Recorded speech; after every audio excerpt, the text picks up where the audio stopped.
Hey you guys, it's Brandy Chanel. Welcome back to my channel. Welcome to your Bridgerton Season 1, Episode 4 review. Without further ado, let's just go ahead and get it started. So, the episode picks up and we're at some event in court. Daphne and her mom and Lady Bridgerton are there at the event, and the prince and the queen walk in. The prince sees Daphne. He's complimenting her, telling her how good she looked or whatever. And he gives her a gift. And it's a beautiful necklace. And as he's putting it on her neck, she's thinking about, the Duke or whatever. At this point, she has feelings for the Duke, but he ain't featuring her like that right now. But she has to, keep up this facade that she's interested in the prince. Okay. So Simon is boxing and his friend Will and his wife comes in. He tells Will that he is leaving. But Will's wife said, "Oh no, hold down, slow down. What you finna do is you finna come to this damn match that my husband got going on, okay? And support him. And make sure people see you supporting him, because if they see you supporting him, they will not bet against him, and the more money we will make, okay?" So he ends up just kind of giving in. He said he's gonna stay for the match.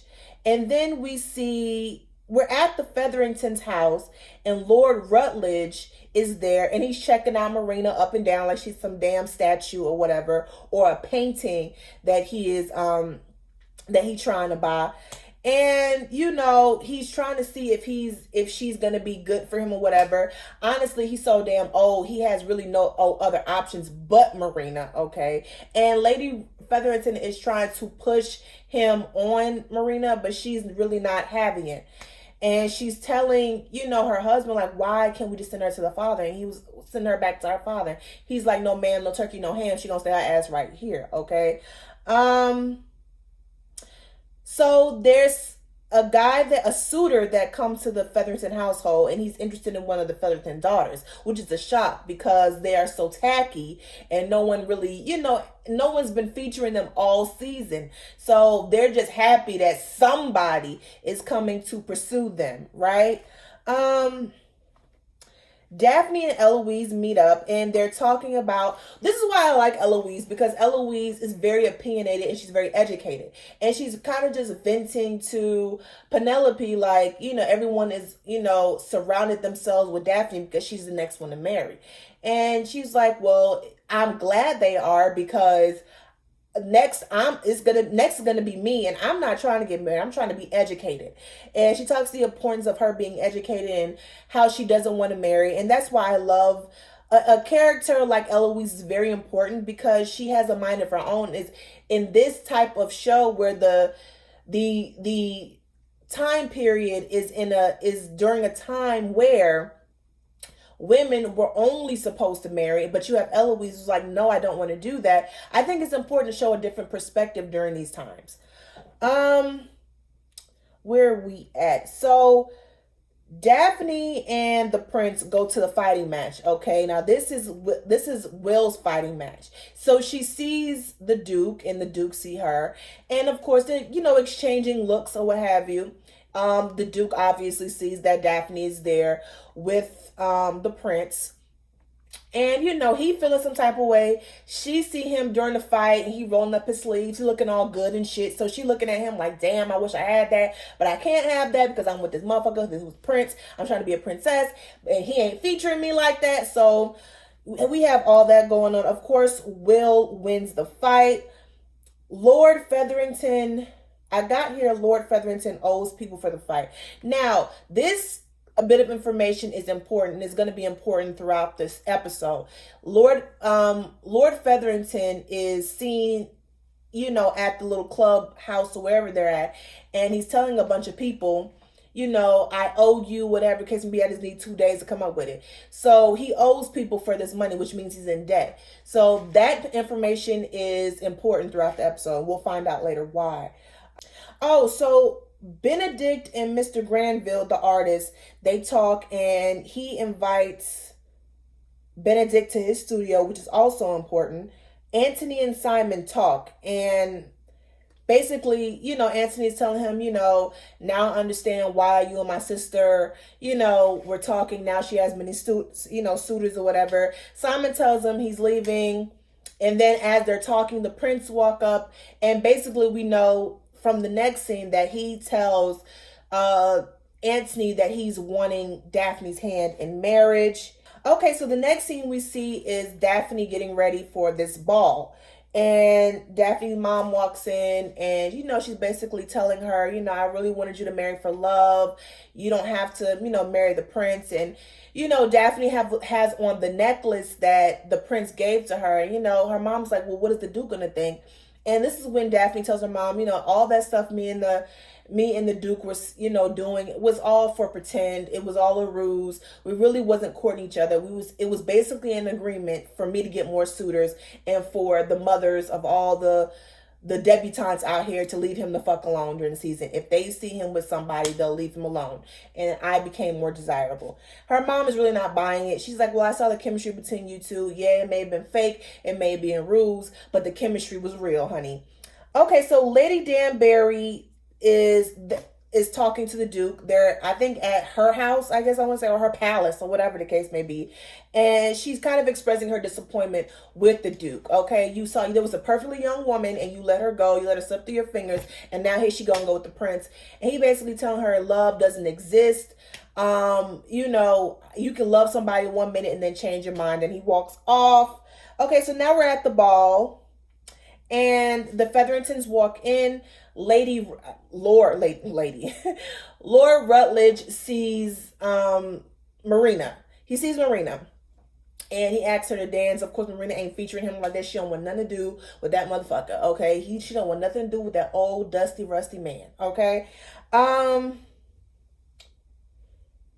Gresta. I figured out that girl's name is Gresta. Her name is Gresta. Gresta and Daphne talk, and Gresta tell her, you had all these suitors. Why you had to go and mess up my chances for the prince? Okay, you ain't the only one this season trying to find love. Okay, you can't have everybody. And Daphne like, well, bitch, what you want me to do? Okay, he made his choice. Live with it. Deal with it. Okay.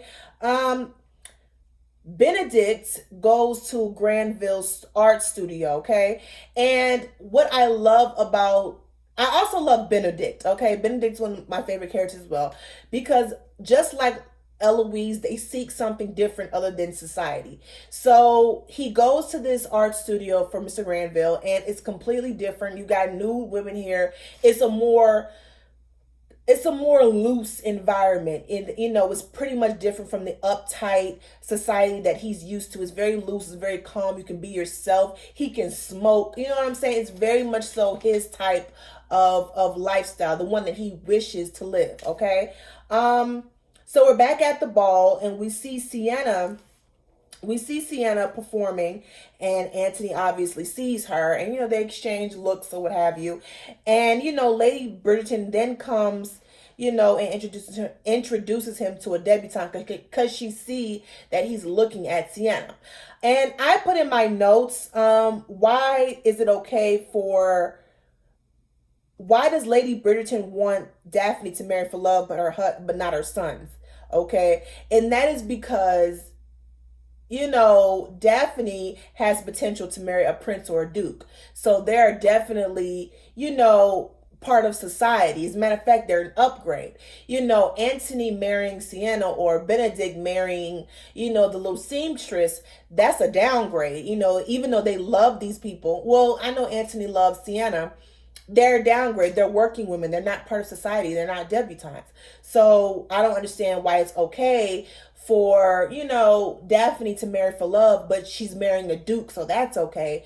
But, Antony can't marry for love. He can't marry Sienna. So I think that's kind of effed up.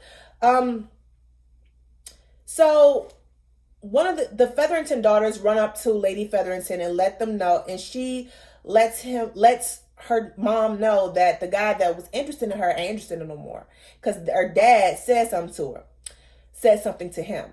And so Lady Featherington goes up to her man and be like, what the hell did you just do? What did you just do? And he's not really giving her an answer. And he's basically telling her they can wait till next season, okay? And then he walks off because he don't want to be embarrassed anymore. So Eloise is on this mission to find who Lady Whistledown is, okay? And so she goes in her mistress's, or one of the servants' room, And the mistress is like, girl, what you doing in my goddamn room? She said, I want to know if you are Lady Whistledown. She said, well, you need to give me an answer. She said, well, the mistress was like, I don't have to answer you. And she said, yes, you do, because I'm a Bridgerton. And that bitch basically let her know, little girl, I changed your diapers. Okay, I was with you. I'm grown, and I've been with you since you grew up. Okay, what you doing in my goddamn room? Okay, and so she's, basically mentions that she thinks that she's Lady Whistledown or whatever the case may be. And the servant starts laughing. It's like, girl, ain't you the smart one? Do it look like I have time to be writing some damn column while I'm feeding you, washing after you, cooking after you, cleaning up after you? Do it look like I got time, girl? And so Eloise looked stupid after that. I thought that was a funny scene. Colin, so Penelope and Colin are standing by each other. This is right back at the ball. And Colin sees Marina dancing with Lord Rutledge. And, he's talking about getting her. But, Penelope has a secret crush on Colin, as we all know. So he does not want him nowhere near Miss Marina or Miss Thompson. He goes over there. He gets Marina. They dance. They look like they're having a good time dancing. And it makes Penelope upset. So then we have Daphne and the prince dancing, okay? And during the time that he's dancing, it's becoming obvious to Daphne that he is trying to propose. But Daphne's not ready.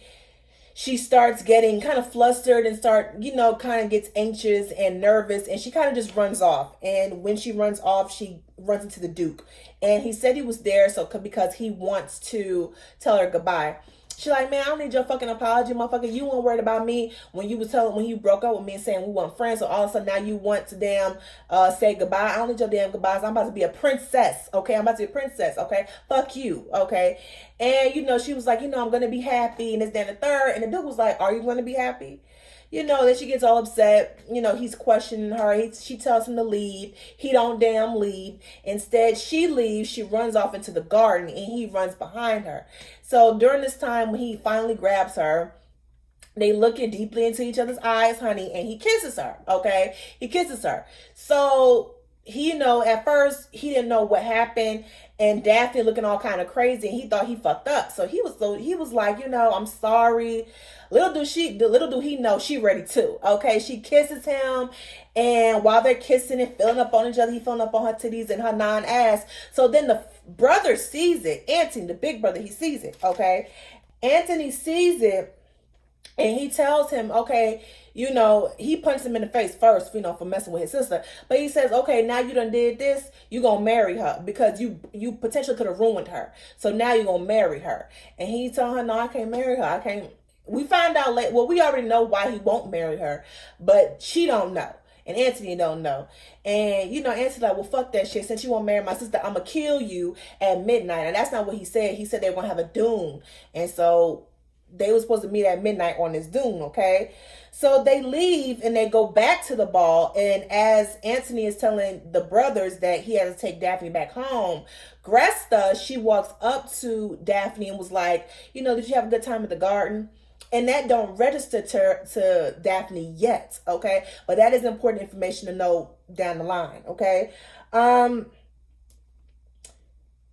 Benedict is at the art studio with Mr. Granville, and he's doing his art, and he's very critical of himself, okay, in his artwork.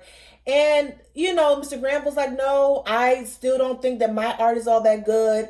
And, your art is great. Stop being so hard on yourself. So this is an environment where Benedict can be himself. And that is what Mr. Granville, told him, there is no judgment here. Be yourself. Okay.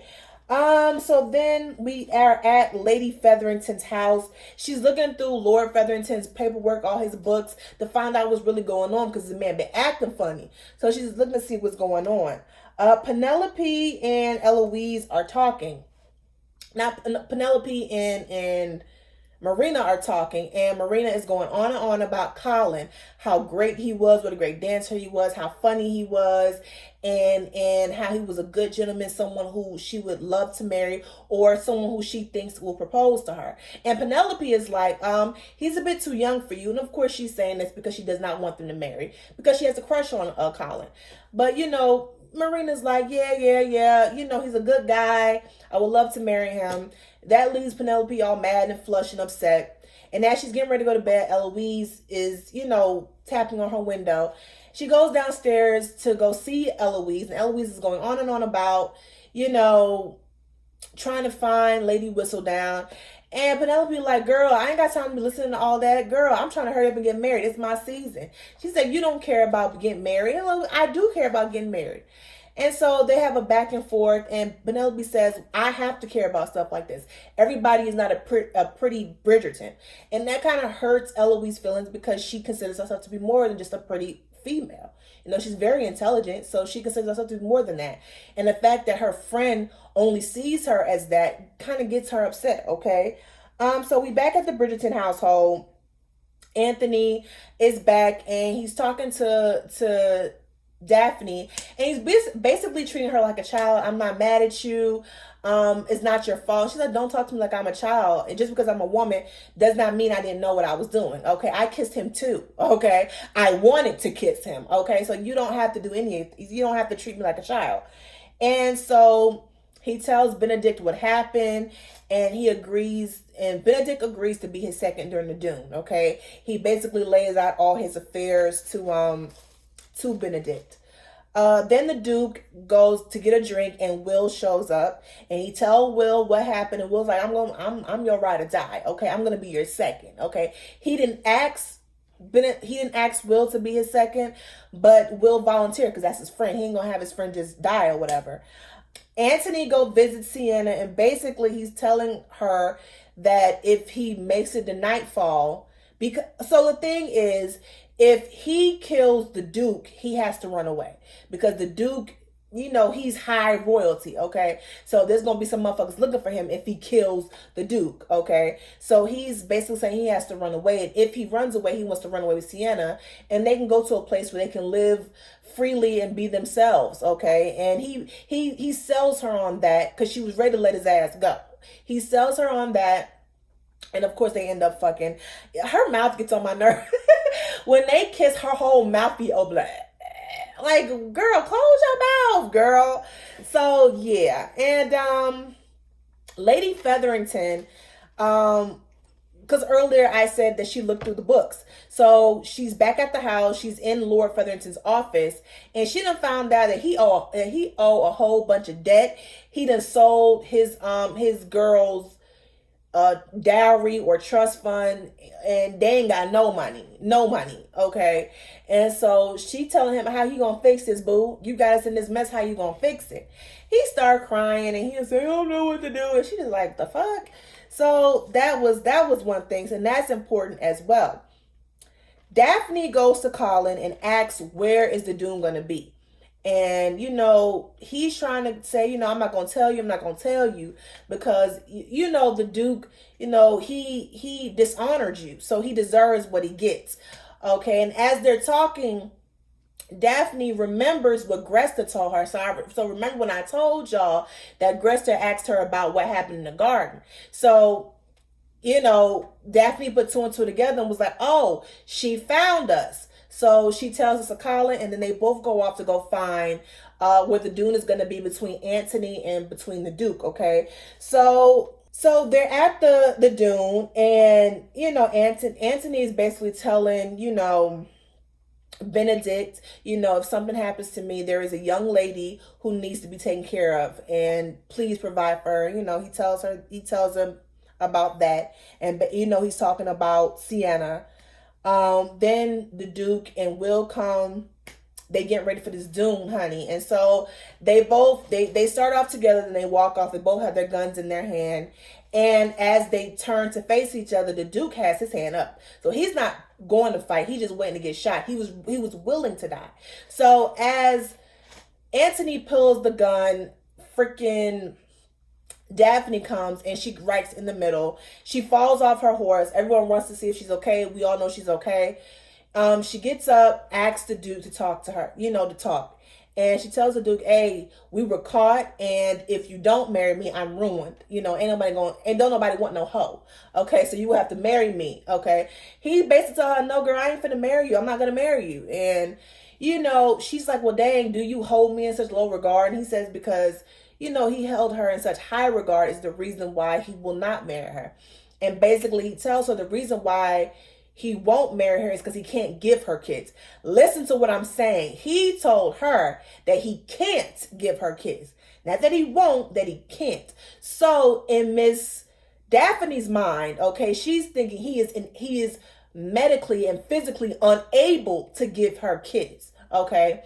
And so they had that discussion. As Simon is walking off, Daphne says, me and the Duke will marry. Okay, this was a great episode. Like I said, I love the series. Tell me, you guys, how do you feel about the series? Tell me, do you think, would you have taken the same, would you have done the same thing as Daphne and married someone who you knew couldn't give you kids? I mean, honestly, she was faced with no choice, okay? But you guys, that is it for season 1, episode 4 of Bridgerton review. Tell me how you guys like it down in the comments. Please don't forget to like, share, comment, and subscribe to my channel. Until next time, you guys have a great evening.